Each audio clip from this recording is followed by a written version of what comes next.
ನಮಸ್ಕಾರ ಎಲ್ಲರಿಗೂ, welcome back to my channel. ಇವತ್ತಿನ ದಿನ ಬಂದ್ಬಿಟ್ಟು ಫ್ರೈಡೇ ಲಾಗ್ ಆಗಿರುತ್ತೆ. ಸಿಂಪಲ್ಲಾಗಿ ನಾನು ಪೂಜೆ ಕೂಡ ಮಾಡ್ಕೊಂಡಿದ್ದೀನಿ. ಈ ವಿಡಿಯೋದಲ್ಲಿ ವೆಜ್ ದಮ್ ಬಿರಿಯಾನಿ ಕೂಡ ಶೇರ್ ಮಾಡಿದ್ದೀನಿ. ಹಾಗೆ ಸುಲಭವಾಗಿ ಒಂದು ಲಡ್ಡು ರೆಸಿಪಿ ಕೂಡ ಶೇರ್ ಮಾಡಿದ್ದೀನಿ. ಈ ವಿಡಿಯೋ ಏನಾದ್ರು ಇಷ್ಟವಾದರೆ ನಿಮಗೆ ಲೈಕ್ ಮಾಡಿ, ಶೇರ್ ಮಾಡಿ, ಹಾಗೆ ಸಬ್ಸ್ಕ್ರೈಬ್ ಮಾಡೋದನ್ನು ಮಾತ್ರ ಮರಿಬೇಡಿ. ಇವತ್ತಿನ ಲಂಚ್ ಬಾಕ್ಸ್ಗೆ ಬಂದುಬಿಟ್ಟು ಸಿಂಪಲ್ಲಾಗಿ ವೆಜ್ ದಮ್ ಬಿರಿಯಾನಿ ಮಾಡ್ತಾಯಿದ್ದೀನಿ. ತುಂಬ ಬೇಗನೆ ಮಾಡ್ಕೊಂಬಿಡ್ಬೋದು ಮತ್ತು ಟೇಸ್ಟ್ ಕೂಡ ತುಂಬಾ ಚೆನ್ನಾಗಿರುತ್ತೆ. ಇದನ್ನು ಮಾಡೋದಕ್ಕೆ ಒಂದು ಕಡಾಯಿನ ಇಟ್ಕೊಂಡು 2 ಟೇಬಲ್ ಸ್ಪೂನ್ ಎಣ್ಣೆ ಹಾಕಿ ಪಲಾವ್ ಸ್ಪೈಸಸ್ ಬರುತ್ತಲ್ಲ ಅದನ್ನೆಲ್ಲ ಆ್ಯಡ್ ಮಾಡಿಕೊಂಡು 2 ಈರುಳ್ಳಿ, 1 ಟೇಬಲ್ ಸ್ಪೂನ್ ಶುಂಠಿ ಬೆಳ್ಳುಳ್ಳಿ ಪೇಸ್ಟ್ ಹಾಕಿ ಚೆನ್ನಾಗಿ ಫ್ರೈ ಆದಮೇಲೆ ಇವಾಗ ಒಂದು ಅರ್ಧ ಕಪ್ಪು ಹೆಸ್ರು ಕಾಳನ್ನ, ಮೊಳಕೆ ಕಟ್ಟಿರೋ ಹೆಸ್ರು ಕಾಳು, ಅವರೆಕಾಳು, ಕ್ಯಾರೆಟು, ಬೀನ್ಸು, ಆಲೂಗಡ್ಡೆ ಎಲ್ಲ ಸೇರಿಸ್ಕೊಂಡು ಚೆನ್ನಾಗಿ ಫ್ರೈ ಮಾಡ್ಕೊಬೇಕು. ಎಣ್ಣೆ ಎಲ್ಲ ಬಿಟ್ಕೋಬೇಕು ಅಲ್ಲಿವರೆಗೂ ಫ್ರೈ ಮಾಡಿಕೊಂಡು. ಇವಾಗ ಬಂದು ರುಬ್ಬಿರೋ ಮಸಾಲೆನೇ ಕೂಡ ಸೇರಿಸ್ಕೊತಾ ಇದ್ದೀನಿ. ಇದನ್ನು ರುಬ್ಕೊಳೋದಕ್ಕೆ ಕೊತ್ತಂಬರಿ, ಪುದೀನ, 2 ಹಸಿಮೆಣ್ಸಿನ್ಕಾಯಿ, ಸ್ವಲ್ಪ ಚಕ್ಕೆ, ಲವಂಗ, ಸೋಂಪು ಹಾಕಿ ರುಬ್ಕೊಂಡಿದ್ದೀನಿ. ಇವಾಗ ಅದನ್ನು ಸೇರಿಸ್ಕೊಂಡು 2 ಟೊಮೆಟೊ ಕೂಡ ಸೇರಿಸ್ಕೊಂಡು ಟೊಮೆಟೊ ಎಲ್ಲ ಸ್ವಲ್ಪ ಸಾಫ್ಟ್ ಆದಮೇಲೆ ಒಂದು ಅರ್ಧ ಕಪ್ ಆಗೋಷ್ಟು ಮೊಸರನ್ನ ಸೇರಿಸ್ಕೊಂಡು ಬಿರಿಯಾನಿ ಮಸಾಲ ಒಂದು ಅರ್ಧ ಸ್ಪೂನ್ ಹಾಕ್ಕೊತಾ ಇದ್ದೀನಿ. ಧನಿಯಾ ಪುಡಿ ಒಂದು ಅರ್ಧ ಸ್ಪೂನು, ಖಾರದ ಪುಡಿ ಒಂದು ಅರ್ಧ ಸ್ಪೂನು, ಗರಂ ಮಸಾಲ ಒಂದು ಅರ್ಧ ಸ್ಪೂನ್ ಹಾಕಿ ಚೆನ್ನಾಗಿ ಫ್ರೈ ಮಾಡಿಕೊಂಡು ಇವಾಗ ನೀರನ್ನ ಕೂಡ ಸೇರಿಸ್ಕೊತಾ ಇದ್ದೀನಿ. ನಾನಿಲ್ಲಿ 1.5 ಕಪ್ ಆಗೋಷ್ಟು ಅಕ್ಕಿನ ತೊಗೊಂಡಿದ್ದೀನಿ. ಅದಕ್ಕೆ 4 ಗ್ಲಾಸ್ ಆಗೋಷ್ಟು ನೀರು ಹಾಕ್ಕೊತಾ ಇದ್ದೀನಿ. 4 ಗ್ಲಾಸ್ ನೀರು ಏನಕ್ಕೆ ಸೇರಿಸಿದ್ದೀನಿ ಅಂದರೆ ಮೊಳಕೆ ಕಾಳು ಮತ್ತು ಅವರೆಕಾಳು ಎಲ್ಲ ಹಾಕಿದ್ದೀರಲ್ಲ ಅದೆಲ್ಲ ಬೇಯಬೇಕಂದ್ರೆ ಸ್ವಲ್ಪ ನೀರು ಎಕ್ಸ್ಟ್ರಾನೇ ಬೇಕು. ಇವಾಗ ನೀರೆಲ್ಲ ಕುದಿ ಬರೋದಕ್ಕೆ ಮುಂಚೆನೇ ಉಪ್ಪು, ನಿಂಬೆಹಣ್ಣೆಲ್ಲ ಹಾಕಿ ನೀರೆಲ್ಲ ಚೆನ್ನಾಗಿ ಕುದಿ ಬಂದಮೇಲೆ 1/2 ಅವರ್ ಮುಂಚೆನೇ ಅಕ್ಕಿನ ನೆನೆಸಿಟ್ಟಿದ್ದೆ. ಅದನ್ನು ಹಾಕಿ ಒಂದು ಹೈ ಫ್ಲೇಮಲ್ಲಿ ಒಂದು 15 ನಿಮಿಷ ಬೇಯಿಸ್ಕೋಬೇಕು. ಆಮೇಲೆ ಸ್ಟವ್ನ ಸಿಮ್ಮಲ್ಲಿ ಇಟ್ಬಿಟ್ಟು ಈ ಥರ ತವ ಇಟ್ಕೊಂಡು ಒಂದು 10 ನಿಮಿಷ ದಮ್ಗೆ ಇಟ್ಕೊಂಡ್ರೆ ರೆಡಿ ಆಗೋಯಿತು. ಕರೆಕ್ಟಾಗಿ ಬೆಂದಿರುತ್ತೆ ಆ ನೀರಿಗೆ, ಅಕ್ಕಿಗೆ. ಮತ್ತು ಟೇಸ್ಟ್ ಕೂಡ ಅಷ್ಟೇ ತುಂಬಾ ಸೂಪರಾಗಿರುತ್ತೆ. ಒಂದ್ಸರಿ ಟ್ರೈ ಮಾಡಿ ನೋಡಿ. ಇನ್ನು ಬ್ರೇಕ್ಫಾಸ್ಟ್ಗೆ ಕೂಡ ಸಿಂಪಲ್ಲಾಗಿ ಇಡ್ಲಿ ಚಟ್ನಿ ಮಾಡ್ಕೊಂಡಿದ್ದೆ. ಇನ್ನು ನಮ್ಮ ಹಸ್ಬೆಂಡ್ಗೆ ಲಂಚ್ ಬಾಕ್ಸ್ ಕೂಡ ಕಟ್ಬಿಟ್ಟು ಅವ್ರನ್ನ ಆಫೀಸ್ಗೆಲ್ಲ ಕಳಿಸ್ಬಿಟ್ಟು ಇನ್ನು ನಾನು ಫ್ರೆಶ್ ಅಪ್ ಆಗಿಬಿಟ್ಟು ಬಂದುಬಿಟ್ಟು ಮನೆಯೆಲ್ಲ ಆಲ್ರೆಡಿ ಕ್ಲೀನ್ ಮಾಡಿಬಿಟ್ಟೆ, ಫ್ರೆಶ್ ಅಪ್ ಆದೆ. ಇನ್ನು ಹೊರಗಡೆ ಎಲ್ಲ ಕೂಡ ಒರೆಸಿದ್ದೆ. ಇವಾಗ ಸುಮ್ಮನೆ ಹಂಗೆ ಒರೆಸ್ಕೊಂಡು ಅರಿಶಿನ ಕುಂಕುಮ ಇಡ್ತಾಯಿದ್ದೀನಿ. ಅರಿಶಿನ ಕುಂಕುಮ ಎಲ್ಲ ಇಟ್ಬಿಟ್ಟು ಒಂದು ಸಿಂಪಲ್ಲಾಗಿ ರಂಗೋಲಿ ಕೂಡ ಹಾಕಿದ್ದೀನಿ. ಹಾಗೆ ಪೂಜೆ ಕೂಡ ಮಾಡ್ಕೊಂಡಿದ್ದೀನಿ. ಎಲ್ಲಿ ಸ್ಕಿಪ್ ಮಾಡ್ದಿರ ಈ ವಿಡಿಯೋ ನೋಡಿ.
ಇನ್ನು ಪಾತ್ರೆ ಎಲ್ಲ ತೊಳೆದ್ಬಿಟ್ಟು ಗ್ಯಾಸ್ ಸ್ಟವ್ ಎಲ್ಲ ಕ್ಲೀನ್ ಮಾಡಿದ್ದೆ. ಇನ್ನು ಅದಕ್ಕೂ ಪೂಜೆ ಮಾಡಿಬಿಟ್ಟು ಸಿಂಪಲ್ಲಾಗಿ ಒಂದು ರಂಗೋಲಿ ಹಾಕಿ ಅರಿಶಿನ ಕುಂಕುಮ ಇಟ್ಟು, ಈ ಥರ ಶುಕ್ರವಾರ ಆದರೆ ನನಗೆ ಸ್ಟವ್ ಮೇಲೆ ಪೂಜೆ ಮಾಡಿದ್ರೆ ಏನೋ ಒಂಥರ ಮನ್ಸಿಗೊಂಥರ ನೆಮ್ಮದಿ. ಇನ್ನು ದೇವ್ರ ಪಾತ್ರೆ ಎಲ್ಲ ನೆನ್ನೆನೇ ತೊಳ್ಕೊಂಬಿಟ್ಟಿದ್ದೆ. ಅರಿಶಿನ ಕುಂಕುಮ ಎಲ್ಲ ಇಟ್ಕೊಂಡು ಇವಾಗ ಒಂದು ಗಾಜಿನ ಗ್ಲಾಸ್ಗೆ ಬಂದುಬಿಟ್ಟು ನಿಂಬೆಹಣ್ಣು ಹಾಕಿಡ್ತಾ ಇದ್ದೀನಿ. ಈ ಥರ ಹಾಕಿಡೋದ್ರಿಂದ ಕೂಡ ನಮ್ಮ ಮನೆಗೆ ಏನಾದ್ರು ದೃಷ್ಟಿ ಹಾಕಿದರೆ ನಿಂಬೆಹಣ್ಣು ಬಂದು ಮೇಲೆಗೆ ಬಂದುಬಿಡುತ್ತೆ.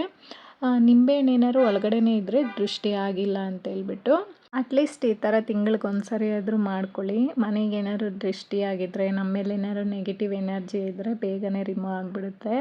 ಇನ್ನು ಸಿಂಪಲ್ಲಾಗಿ ಪೂಜೆ ಕೂಡ ಮಾಡಿಕೊಂಡೆ.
ಇನ್ನು ಪೂಜೆ ಎಲ್ಲ ಮಾಡೋಷ್ಟರಲ್ಲಿ ಒಂದು 10 ಗಂಟೆ ಆಗೇ ಹೋಯಿತು. ಇನ್ನು 10 ಗಂಟೆ ಆದಮೇಲೆ ಬ್ರೇಕ್ಫಾಸ್ಟ್ನೆಲ್ಲ ಮಾಡ್ಕೊತಾ ಇದ್ದೀನಿ. ಸ್ವಲ್ಪ 1-2 ಇಡ್ಲಿ, ಸ್ವಲ್ಪ ಪಲಾವನ್ನ ಕೂಡ ಟೇಸ್ಟ್ ಮಾಡ್ತಾಯಿದ್ದೆ. ತುಂಬಾ ಚೆನ್ನಾಗಿತ್ತು.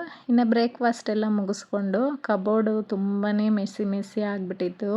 ಅರ್ಜೆಂಟಲ್ಲಿ ಎಲ್ಲರೂ ಹೋಗ್ಬೇಕಾರೆ, ಅಯ್ಯೋ ನಮ್ಮ ಹಸ್ಬೆಂಡ್ ಆಫೀಸ್ಗೆ ಹೋಗ್ಬೇಕಾರೆ ಅವರು ಬಟ್ಟೆ ಎಲ್ಲ ಹುಡ್ಕ್ತಾರಲ್ವ, ಆ ಹುಡ್ಕೋದ್ರಲ್ಲೇ ಎಲ್ಲ ಕೆಳಗಡೆಯಿಂದ ಮೇಲೆಗೆ, ಮೇಲೆಯಿಂದ ಕೆಳಗಡೆಗೆ ಈ ಥರ ಆಗಿಬಿಡುತ್ತೆ.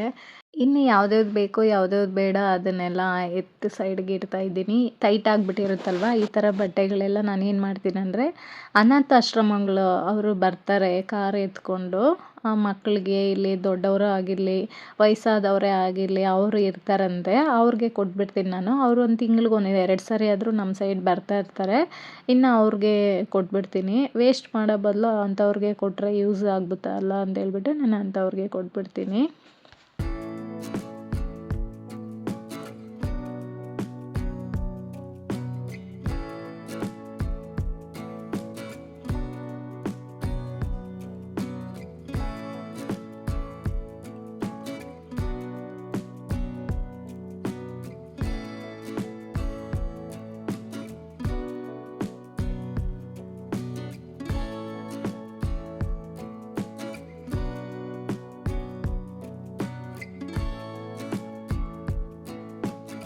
ಇನ್ನು ಎಲ್ಲ ಕ್ಲೀನೆಲ್ಲ ಮಾಡಾದಮೇಲೆ ನೋಡಿ ಎಷ್ಟು ಬಟ್ಟೆ ಆಗಿದೆ ಅಂದರೆ, ಒಂದು ಮೂಟೆ ಮೇಲೆ ಆಯಿತು ಟೈಟಾಗಿರೋದು. ಅಂದರೆ ಸ್ವಲ್ಪ ಚೆನ್ನಾಗಿರೋದೇ ಟೈಟಾಗಿರೋದು ಮಾತ್ರ ಎತ್ಕೊಟ್ಬಿಡ್ತೀನಿ. ತುಂಬ ಹಳೇದಾಗಿರೋದು, ಹರಿದೋಗಿರೋದು ಈ ಥರ ಎಲ್ಲ ಕೊಡೋದಿಲ್ಲ. ಇನ್ನು ಕ್ಲೀನೆಲ್ಲ ಮಾಡಿ ಎಲ್ಲ ಜೋಡಿಸಾದ್ಮೇಲೆ ನಿಮಗೆ ವಿಡಿಯೋ ಮಾಡಿ ತೋರಿಸ್ತಾ ಇದ್ದೀನಿ. ಇವಾಗ ಒಂಥರ ಸಮಾಧಾನ ಆಯಿತು. ಅವಾಗೇ ನೋಡೋದಕ್ಕಿಂತನೂ ಇವಾಗ ನೋಡೋದಕ್ಕೂ ಎಷ್ಟೋ ಡಿಫ್ರೆಂಟಾಗಿದೆ. ಇವಾಗ ಒಂಥರ ಮನಸ್ಸಿಗೆ ಸಮಾಧಾನ ಆಯಿತು. ಇನ್ನು ವಾರ್ಡ್ರೋಬ್ ಎಲ್ಲ ಕ್ಲೀನ್ ಮಾಡಿ ಸ್ವಲ್ಪ ಹೊತ್ತು ರೆಸ್ಟ್ ಮಾಡಿ, ಮಧ್ಯಾಹ್ನ ಲಂಚ್ ಕೂಡ ಮುಗಿಸ್ಕೊಂಡು ಸ್ವಲ್ಪ ಹೊತ್ತು ರೆಸ್ಟ್ ಮಾಡಿದೆ. ರೆಸ್ಟ್ ಮಾಡಿಬಿಟ್ಟು ಬಂದುಬಿಟ್ಟು ನನಗೆ ಸ್ವೀಟ್ ತಿನ್ನಬೇಕು ಅನಿಸ್ತಾ ಇತ್ತು. ಅದಕ್ಕೆ ಸ್ವೀಟ್ ರೆಡಿ ಮಾಡ್ಕೊಳ್ಳೋಣ ಅಂತೇಳ್ಬಿಟ್ಟು ಇವಾಗ ಫ್ರೆಶ್ ಅಪ್ ಆಗಿಬಿಟ್ಟು ಬಂದುಬಿಟ್ಟು ಇವಾಗ ಅದಕ್ಕೆ ಏನೇನು ಬೇಕೋ ಅದೆಲ್ಲ ರೆಡಿ ಮಾಡ್ಕೊತಾ ಇದ್ದೀನಿ. ನಾನು ಯಾವಾಗೂ ಯಾವ್ದು ಸ್ವೀಟ್ ಮಾಡಬೇಕಂದ್ರೂ ಈ ಥರ ಮನೇಲೇ ಪ್ರಿಪೇರ್ ಮಾಡ್ಕೊಂಬಿಡ್ತೀನಿ. ಹೆಂಗಿದ್ರು ಡ್ರೈ ಫ್ರೂಟ್ಸ್ ಎಲ್ಲ ಮನೇಲೇ ಇರುತ್ತೆ, ಪೀನಟ್ ಕೂಡ ಅಷ್ಟೇ ಮನೇಲೇ ಇರುತ್ತೆ, ಡೇಟ್ಸು ಎಲ್ಲ ನಾವು ತೊಗೊಂಬಂದಿರ್ತೀವಿ. ಇವಾಗ ಇದನ್ನು ಮಾಡ್ಕೊಳೋದಕ್ಕೆ ಏನೂ ಇಲ್ಲ, ಸಿಂಪಲ್ಲಾಗಿ ಒಂದು 5 ಇಂಗ್ರೀಡಿಯೆಂಟ್ಸ್ ಇದ್ದರೆ ಸಾಕು, ಈಸಿಯಾಗಿ ಮಾಡ್ಕೊಂಬಿಡ್ಬೋದು. ದಿನಕ್ಕೊಂದೊಂದು ಲಡ್ಡು ತಿನ್ನೋದ್ರಿಂದ ತುಂಬಾ ಒಳ್ಳೆಯದು ದೇಹಕ್ಕೆ. ಇದಕ್ಕೆ 1 ಕಪ್ ಆಗುವಷ್ಟು ಡೇಟ್ಸ್ನ ತೊಗೊಂಡಿದ್ದೀನಿ. 1/4 ಕಪ್ ಆಗುವಷ್ಟು ಕಡಲೆ ಬೀಜನ ಹುರಿದು ಇಟ್ಕೊಂಡ್ಬಿಟ್ಟಿರ್ತೀನಿ ಯಾವಾಗ್ಲೂ. ಇವಾಗ ಒಂದು ಅರ್ಧ ಕಪ್ ಆಗುವಷ್ಟು ಗಸಗಸೆನ ಹುರಿದು ಎತ್ತಿಟ್ಕೊಂಡೆ. ಇವಾಗ ಬಂದು ಅದೇ ಬಾಣಲಿಗೆ ಗೋಡಂಬಿ ಬಾದಾಮಿ ಹಾಕಿ ಫ್ರೈ ಮಾಡಿ ಎತ್ತಿಟ್ಕೊತಾ ಇದ್ದೀನಿ. ಹುರಿದಿರೋ ಕಡಲೆ ಬೀಜನ ಮಿಕ್ಸಿ ಜಾರ್ಗೆ ಹಾಕಿ ತರಿಯಾಗಿ ಪುಡಿ ಮಾಡಿ ಎತ್ತಿಟ್ಕೋಬೇಕು. ಇವಾಗ ಡೇಟ್ಸ್ನ ಕೂಡ ಸೀಡೆಲ್ಲ ರಿಮೂವ್ ಮಾಡಿದ್ರಲ್ಲ, ಇದನ್ನು ರುಬ್ಕೋಬೇಕು ಮಿಕ್ಸಿ ಜಾರ್ಗೆ ಹಾಕಿ. ಇದನ್ನು ನುಣ್ಣಿಗೆ ರುಬ್ಬಿ ಎತ್ತಿಟ್ಕೊಂಡು ಇವಾಗ ಸ್ಟವ್ ಮೇಲೆ ಒಂದು ಬಾಣಲಿ ಇಟ್ಕೊಂಡು 1 ಟೇಬಲ್ ಸ್ಪೂನ್ ಆಗೋಷ್ಟು ತುಪ್ಪನ ಹಾಕಿ ರುಬ್ಬಿದ್ರಲ್ವ ಡೇಟ್ಸ್ನ ಅದನ್ನು ಹಾಕಿ ಚೆನ್ನಾಗಿ 1 ನಿಮಿಷ ಫ್ರೈ ಮಾಡ್ಕೊಬೇಕು. ಇದು ಅಷ್ಟೇನು ಜಾಸ್ತಿ ಫ್ರೈ ಮಾಡೋದು ಬೇಡ, ಒಂದು ನಿಮಿಷ ಫ್ರೈ ಮಾಡಿಕೊಂಡು ಇವಾಗ ಫ್ರೈ ಮಾಡಿ ಇಟ್ಟಿದ್ರಲ್ಲ ಗೋಡಂಬಿ, ಬಾದಾಮಿ, ಕಡಲೆಬೀಜ ಪುಡಿ ಇದನ್ನೆಲ್ಲ ಮಿಕ್ಸ್ ಮಾಡ್ಕೊಬೇಕು. ಎಲ್ಲ ಸೇರಿಸಿ 1-2 ನಿಮಿಷ ಮಿಕ್ಸ್ ಮಾಡಿಕೊಂಡು ತಣ್ಣಗಾಗೋದಕ್ಕೆ ಬಿಟ್ಬಿಟ್ಟು ಕೈಯಲ್ಲೇ ಚೆನ್ನಾಗಿ ಮಿಕ್ಸ್ ಮಾಡ್ಕೊಬೇಕು. ಈ ಥರ ಕೈಯಲ್ಲಿ ಮಿಕ್ಸ್ ಮಾಡಿಕೊಂಡು ನಮಗೆ ಯಾವ ಶೇಪ್ ಬೇಕೋ ಆ ಶೇಪಲ್ಲಿ ಲಡ್ಡು ಮಾಡಿಕೊಂಡ್ರೆ ಆಯಿತು. ತುಂಬಾ ಹೆಲ್ದಿ ಅಂತಲೇ ಹೇಳ್ಬೋದು ಈ ಲಡ್ಡು. ಇವಾಗ ಮೇಲೆ ಡಿಪ್ಪಿಂಗೋಸ್ಕರ ಗಸಗಸೆನ ಹುರಿದಿಟ್ಕೊಂಡಿದ್ರಲ್ವ ಅದನ್ನು ಹಾಕಿ ಡಿಪ್ ಮಾಡಿಕೊಂಡ್ರೆ ತುಂಬಾ ನೋಡೋದಕ್ಕೂ ಚೆನ್ನಾಗಿರುತ್ತೆ ಮತ್ತು ಟೇಸ್ಟು ತುಂಬ ಚೆನ್ನಾಗಿರುತ್ತೆ. ಅದು ತಿಂತಾಯಿದ್ರೆ ಬಾಯಿಗೆ ಸಿಗ್ತಾಯಿದ್ರೆ ಟೇಸ್ಟೇ ಬೇರೆ ಥರ ಚೆನ್ನಾಗಿರುತ್ತೆ. ಮತ್ತು ಈ ಲಡ್ಡುನ ಡೈಲಿ ಒಂದೊಂದು ತಿನ್ನೋದ್ರಿಂದ ನಮಗೆ ರಕ್ತದ ಕೊರತೆ ಇದ್ದರೆ ಕಮ್ಮಿ ಆಗುತ್ತೆ, ಏರ್ ಫಾಲ್ ಕಂಟ್ರೋಲ್ ಆಗುತ್ತೆ ಮತ್ತು ಕ್ಯಾಲ್ಶಿಯಮ್ಮು, ಪ್ರೋಟೀನ್ ಎಲ್ಲ ತುಂಬಾ ಸಿಗುತ್ತೆ. ಅಟ್ಲೀಸ್ಟ್ ದಿನಕ್ಕೊಂದು ಲಡ್ಡು ಈ ಥರ ಹೆಲ್ದಿಯಾಗಿ ತಿನ್ನೋದ್ರಿಂದ ತುಂಬಾ ಒಳ್ಳೆಯದು. ನಾನಂತೂ ಈ ಥರ ವಾರಕ್ಕೊಂದ್ಸರಿ ಡಿಫ್ರೆಂಟಾಗಿ ಯಾವ್ದಾದ್ರು ಒಂದು ಟ್ರೈ ಮಾಡಿ ತಿಂತಾ ಇರ್ತೀವಿ. ತುಂಬಾ ಒಳ್ಳೆಯದು. ಇನ್ನು ಈ ವಿಡಿಯೋ ಕೂಡ ಇಲ್ಲಿಗೆ ಎಂಡ್ ಮಾಡ್ತಾಯಿದ್ದೀನಿ. ಇವತ್ತಿನ ವಿಡಿಯೋ ಕೂಡ ಇದಾಗಿರುತ್ತೆ. ಈ ವಿಡಿಯೋ ಏನಾದ್ರು ನಿಮಗೆ ಸ್ವಲ್ಪನಾದ್ರು ಯೂಸ್ಫುಲ್ ಆಗಿದೆ, ಇಷ್ಟ ಆಗಿದೆ ಅಂದರೆ ಪ್ಲೀಸ್ ಒಂದು ಲೈಕ್ ಮಾಡಿ, ಶೇರ್ ಮಾಡಿ, ಹಾಗೆ ಕಮೆಂಟಲ್ಲಿ ತಿಳಿಸಿ ಹೇಗಿತ್ತು ಅಂತ. ಹಾಗೆ ನನ್ನ ಚಾನಲ್ನ ಯಾರೆಲ್ಲ ಹೊಸ್ದಾಗಿ ನೋಡ್ತಾ ಇದ್ದೀರಾ ಪ್ಲೀಸ್ ಸಬ್ಸ್ಕ್ರೈಬ್ ಮಾಡ್ಕೊಂಡು ನೋಡಿ ಅಂತ ರಿಕ್ವೆಸ್ಟ್ ಮಾಡ್ತಾಯಿದ್ದೀನಿ. ಇದನ್ನು 1-2 ತಿಂಗಳು ಇಟ್ಕೊಂಡು ತಿನ್ಬೋದು. ಒಂದು ಸ್ಟೋರೇಜ್ ಬಾಕ್ಸಲ್ಲಿ ಹಾಕಿ ಇಟ್ಕೊಂಡು ತಿನ್ಬೋದು.